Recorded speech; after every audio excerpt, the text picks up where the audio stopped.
دیکھیں سیاق و سباق کہ بنیادی طور پر جب آپ تشریح کرتے ہیں تو تشریح کرنے کے لیے مکمل تفہیم ضروری ہوتی ہے، اور سیاق و سباق وہ چیزیں ہیں جو کہ آپ کو کسی بھی چیز کی مکمل تفہیم کرنے میں معاون ثابت ہوتے ہیں۔ دیکھیں سیاق کو عام طور پہ کہا جاتا ہے بھئی اس پیراگراف سے پہلے والی باتیں سیاق، اس پیراگراف کے بعد والی باتیں سباق ہے، اور آپ نے اسی پیراگراف کی جس سے پہلے بھی آپ جانتے ہیں جس کے بعد بھی آپ جانتے ہیں اس کی تشریح کرنا ہوتی ہے۔ اچھا 3 نمبر ہوتے ہیں، لیکن ہمارے کچھ احباب اس طرح کرتے ہیں کہ وہ کہتے ہیں نہیں، آپ کو یہ بتانا پڑے گا کہ درج ذیل پیراگراف مثال کے طور پر سبق مناقب عمر بن عبدالعزیز کے فلاں حصے سے لیا گیا ہے، آغاز سے لیا گیا ہے، انجام سے لیا گیا ہے، تو اس بات کے بتانے کی کہ یہ چیز کہاں سے لی گئی آپ کو 1 نمبر مل گیا، اور جب آپ بتائیں گے اس سے پہلے یہ واقعات رونما ہوئے تھے تو آپ کے 2 نمبر ہو گئے، اور جب آپ اس کو اس سبق کے آخر سے جوڑیں گے پھر آپ کے ملیں گے 3 نمبر۔ تو ٹوٹکا جو لوگ بتاتے ہیں کہ بھئی خلاصہ لکھ لو مختصر آپ کا سیاق و سباق ہو جائے گا، تو نہیں، اس کو آپ سائنٹیفکلی ڈیل کریں، سائنسی طور پر اس کا دیکھیں کہ بھئی ہم نے اتنا لکھا ہے تو ہم نے کتنے نمبر گین کر لیے ہیں، حاصل کر لیے ہیں، پھر ہم کس طریقے سے آگے پڑھیں گے، تو پھر جا کے ہوتا ہے۔ اچھا باری آتی ہے تشریح کی، جس میں نے کہا کہ تشریح کے لیے تفہیم ضروری ہے۔ دیکھیں آپ بچپن سے سنتے آئے ہوں گے کہ بھئی فلاں چیز کی شرح ہے، بھئی تعبیرات ہیں، تفسیر ہے فلاں چیز کی، تو بنیادی طور پر کسی بھی متن کو جب ہم سمجھتے ہیں، اس کو کھولتے ہیں، اس کو چیزوں سے جوڑتے ہیں، تو یہی ہماری تشریح، تعبیر اور تفسیر ہوتی ہے۔ اس کے اطلاق مختلف متون میں ہوتے ہیں، اس کی ہم فی الحال بحث نہیں کرتے، لیکن سیاق و سباق وہ چیزیں ہیں جو ہمیں سمجھنے میں مدد کرتی ہیں۔ دیکھیں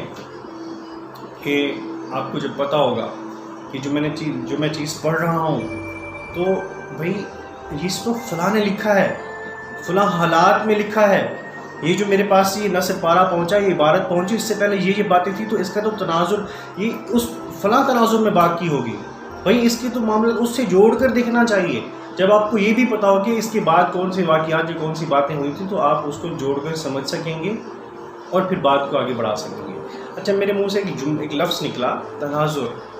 اچھا تناظر دیکھیں سیاق تو آپ کو پتہ چل گیا، سبق پڑھا ہے آپ نے، استاد نے بتایا، سباق بھی پتہ چل گیا کیونکہ آپ نے سبق پڑھا ہوا ہے۔ تناظر وہ چیز ہے کہ شروع سے لے کر آپ کا جس عمر میں آپ بیٹھے ہیں، جتنا آپ نے پڑھا ہے، جتنا سمجھا ہے، جتنا آپ نے دیکھا ہے، مشاہدہ کیا ہے، تجربہ کیا ہے، جتنے آپ کے حسیات کے ذریعے علم حاصل کیا، وہ سارے کا سارا آپ کا تناظر بن جائے گا۔ جس بھی چیز کو سمجھنے کی کوشش کریں گے تو آپ کا حاصل کیا ہوا پہلا سارا علم آپ کے تناظر کے طور پہ آپ کے سامنے موجود ہوگا، اور اس چیز کی معرفت کھلتی چلی جائے گی۔ بالکل اسی طرح کہ جس طرح آپ کا بچپن کا مطالعہ ہوگا، تو بھئی اس چیز کو، یہ جو سبق مناقب عمر بن عبدالعزیز ہے، اس کو سمجھنے کی معرفت کھل جائے گی، چیزیں اور طرح سے پیش آئیں گی۔ آپ کو پتہ چلے گا کہ بھئی یہ جو جہاں مساوات کی بات آتی ہے، دراصل یہاں پہ انسان دوستی کی بات آ رہی ہے، بھئی جہاں پہ جمہوریت کی بات آ رہی ہے، بھئی ووٹ ڈالنے والا سسٹم نہیں تھا، دراصل یہاں پہ بھئی انسانوں کو اہمیت دی جا رہی ہے، یہاں آمریت کے خلاف بات ہو رہی ہے، یہاں پہ ظلم کے خلاف بات کی جا رہی ہے۔ دیکھیں ہم نے اس سے پہلے والے لیکچر میں تمام اہم نکات جو تھے اس سبق سے متعلق ہم نے گنے تھے۔ اچھا آج دیکھیں اس سے اگلے جب ہم آگے بڑھیں گے اس سبق سے، ہم تو پھر پیراگراف یعنی نثر پارہ پارہ کر کے اس کو ہم پڑھیں گے، پھر اس کی تشریح کرتے جائیں گے، پھر ہم آپ کو بتائیں گے کہ بھئی یہ والا جو نثر پارہ ہے آپ کے امتحانی نقطہ نظر سے اہم ہے یا کم اہم ہے، اس کو ہم دیکھیں گے۔ اچھا پچھلی بار جب میں نے بات کی تو بھی میں نے خلاصہ ہی بتایا تھا، لیکن اب آپ جب آپ لکھنے کی باری آتی ہے کہ بھئی لکھیں گے کیسے، تو پھر وہی ترتیب آپ کو اپنانی پڑے گی۔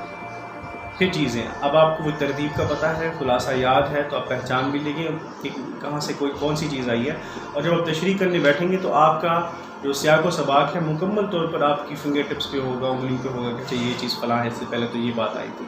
جیسے مثال کے طور پر پہلے پیراگراف میں تو آپ نے پڑھا تھا کہ بھئی علامہ ابن جوزی مشہور محدث، بھئی انہوں نے کتاب لکھی سیرت العمرین کے عنوان سے، اور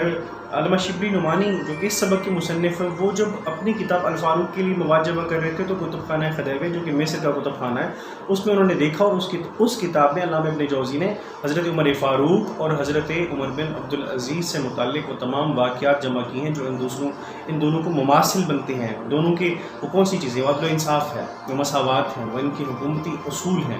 جو کہ دراصل اسلام کا مجسم نمونہ ہے۔ پھر آپ نے دیکھا تھا کہ وہ ہمس کے عیسائی والی بات آ گئی، اس نے آ کے وہ گزشتہ خلیفہ کے بیٹے عباس کے خلاف کہا تھا بھئی اس نے میری زمین پر قبضہ کیا۔ عباس نے کہا نہیں، یہ تو میرے والد نے مجھے وراثت میں دی تھی، میرے پاس کاغذات ہیں۔ لیکن جب عیسائی نے اس قرآن کے مطابق فیصلہ چاہا تو آپ نے کہہ دیا کہ بھئی تمہارے باپ کی تحریر سے اللہ کی تحریر افضل ہے، مقدم ہے، اور وہ زمین وہ ہمس کے عیسائی کو دے۔ پھر اس کے بعد ہم نے دیکھا تھا کہ بھئی ان کا جو سب سے بڑا کارنامہ ہے وہ یہ ہے کہ جو بنو امیہ کے خلفاء نے جو غرباء سے، عوام سے جاگیریں چھین کر اپنے نام کی تھیں، اولادوں کے نام کی تھیں، ان تیموریہ خاندان کے شہزادوں کی طرح، تو ان کو واپس لے کر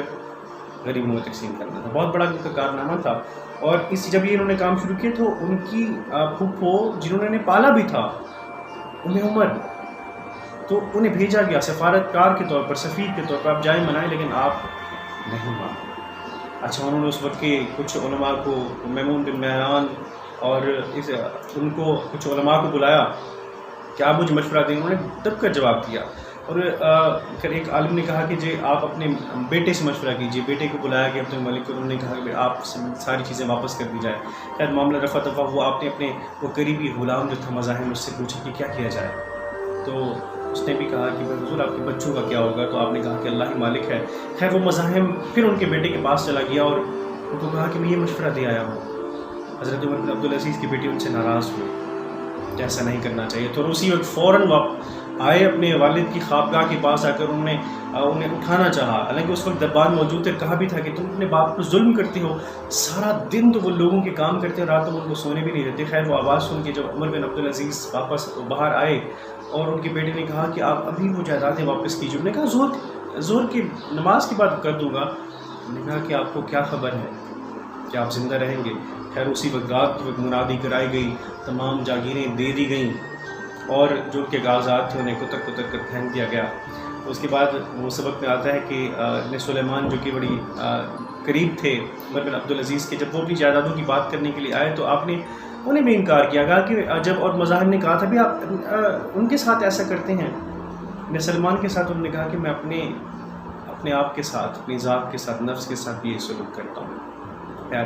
پھر ہمیں بتایا گیا سبق میں کہ جو بنو امیہ کو برباد کرنے والا واقعہ تھا کہ انہوں نے عوام سے حق گوئی کا حق چھین لیا تھا، سچ بولنے پر پابندی تھی، حق گوئی پر تعزیریں تھیں، لیکن عمر بن عبدالعزیز نے یہ کیا کہ دو نہایت راست باز اور متدین فرد اپنے دربار میں مقرر کیے کہ ان کا کام بھی صرف یہی ہو کہ جب میں غلط فیصلہ کرنا چاہوں تو مجھے روک دینا، مجھے ٹوک دینا۔ اچھا، ان کی جو ذاتی زندگی تھی نہایت باکمال تھی عمر بن عبدالعزیز کی، کہ سادگی سے زندگی بسر کرتے تھے۔ اچھا، عیسائیوں اور یہودیوں سے بڑا باکمال سلوک کرتے تھے، ان کے یہاں چلے یاد کرتے، مہمان بنتے، لیکن کچھ ان کی غربت کی وجہ سے، کسی معاملات کی وجہ سے ان کو پھر پیسے بھی دے دیتے۔ حالانکہ انہوں نے اپنی جو قبر کی زمین تھی وہ بھی ایک غیر مسلم سے اس کا انہیں پیسے دے کر، رقم دے کر اپنی قبر کی زمین بھی انہوں نے حاصل کی تھی وہ۔ اور عام سے جو غرباء کے لنگر کھانا ہوتا تھا عوامی، تو اس میں پیسے دے کر کھانا کھایا کرتے تھے۔ اور ایک تو ان کی حلم کی، انسان دوستی کی یہ بھی بات ہے کہ ایک دفعہ رات کو مسجد میں تشریف لے جا رہے تھے، اندھیرا تھا، تو ان کا پاؤں ایک سوئے ہوئے شخص کو لگ گیا، تو شخص غصے سے بوکھلا کے بولا کہ تو پاگل ہے۔ نے کہا نہیں۔ جب وہ پولیس والے ان کے ساتھی محافظ ان کو پکڑنے لگے، سزا دینے لگے، تو آپ نے روک دیا کہ نہ کوئی، اس نے تو مجھ سے سوال پوچھا ہے کہ تو پاگل ہے، میں نے کہہ دیا نہیں، تو اس میں سزا کی تو کوئی بات نہیں ہے۔ کہتے ہیں کہ بنو امیہ کے لوگوں کی امارت کا، دولت کا یہ معیار تھا کہ ایک ہشام بن عمر کی جب وہ فوت ہوا ہشام، تو صرف اس کی اولاد ذکور کو، بیٹوں کو کروڑوں میں دینار و درہم آئے تھے، لیکن جب عمر بن عبدالعزیز کا وصال ہوا تو صرف 17 درہم چھوڑے، اور وہ بھی تجہیز و تکفین کے بعد صرف 10 درہم بچے کی، اور ان کی اولاد میں تقسیم ہوئے۔ تو یہ ان کی زندگی تھی، عدل و انصاف کی، جمہوریت کی، اس مختصر سی زندگی کہ لگ بھگ 2.5-3 سال انہوں نے حکومت کی اور زہر دے کر قتل کر دیا گیا انہیں۔ تو یہی جو ان کا طرز عمل تھا، ان کا ذاتی طرز عمل نہیں تھا، بلکہ عین اسلام کا طرز عمل تھا۔ تو دیکھیں، لگ بھگ میں نے آپ کے سامنے خلاصہ پیش کر دیا۔ تو اس کے بعد ہم اگلے لیکچر میں ہم دیکھیں گے کہ وہ، جیسے میں نے کہا کہ پارا پارا کر کے ہم سبق کو سمجھیں گے، اس کو مفصل بیان کرتے جائیں گے، جہاں نکات کو سمجھنے کی باری ہوگی تو وہ بھی ہم کرتے جائیں گے، اور اس طریقے سے ہمارا یہ سبق انشاءاللہ آئندہ کے لیکچر میں ختم ہو جائے گا. آئندہ کے لیے اجازت دیجیے. بہت شکریہ. اللہ حافظ.